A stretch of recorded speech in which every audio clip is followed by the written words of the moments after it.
So as we've been talking about, a woman reached out to me looking for her long-lost love named Tad. That is not me. Mm-hmm. But when we heard her story, we were intrigued. These two, Tad and this woman, Michelle, have had several misconnections over the last 30 years. And she wanted our help finding him, but we wouldn't do that because she's married. And I promise you that when we posted this story online on social media, it was to get your feedback on whether or not to find Tad. You clearly said no. We did not anticipate Tad reaching out to us. You know how social media works. Mm-hmm. Word gets around. He reached out to us and said, I want to come tell my side of the story. So Tad is on the phone now. And Tad, we obviously have some questions. Okay. So I just would really like to know why you didn't ever return to the restaurant after you dropped your number off in like 1991. My dad passed away in 92. Oh. And we sold the cabin. And really, there's no reason for me to go through that part of town anymore. And, you know, to be honest, it was kind of a painful memory. You guys owned a cabin near the place where you met Michelle the first time. Yes. Well, she's been looking for you for like the past 30 years. Did you ever go looking for her? Or? I didn't think it was that big of a deal. We had never really been together or anything like that. And she wasn't really on my mind.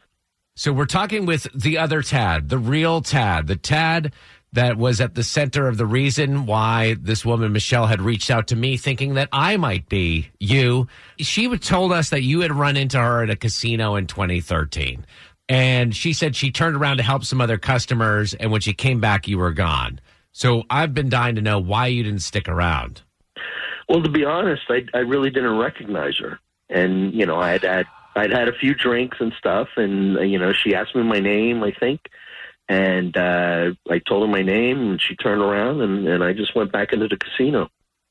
So the big question here is, she reached out to us for help finding you, and she doesn't know that you made contact with us. Do you want to connect with Michelle? No. And why is that? You know, I'm flattered by all of this, but her perception, Michelle's perception of me in her mind is probably a lot better than the reality of what our situation was. And I want to keep it that way. And I'm happily married anyway, and I'm dedicated to my wife and my children, and really have no interest. This is exactly what we were afraid of. Were you married, Tad? Were you married when you ran into Michelle at the casino back in 2013? Yes, I was. Okay, so nothing was going to even happen there either. All right. So do you want us to share with her that we even spoke and that you're married and not to contact her or anything that we can relay? I don't know what to say. No, I don't want to. No, that was a long, long time ago. Yeah. I have my life. I'm sure she has her life, and I think we're fine not having to meet or anything like that. All right. Well, Tad, thank you for reaching out to us. Thanks for clearing up some of what we heard from her yesterday. B98.5, Tad, I have a question for you. Oh, me? Yes. Okay.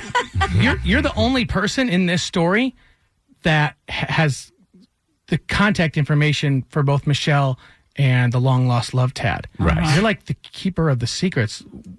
How are you going to sleep at night? If you wanted to, you could connect these two. You're the only one that has both of their contact info. How am I going to sleep at night? Yeah.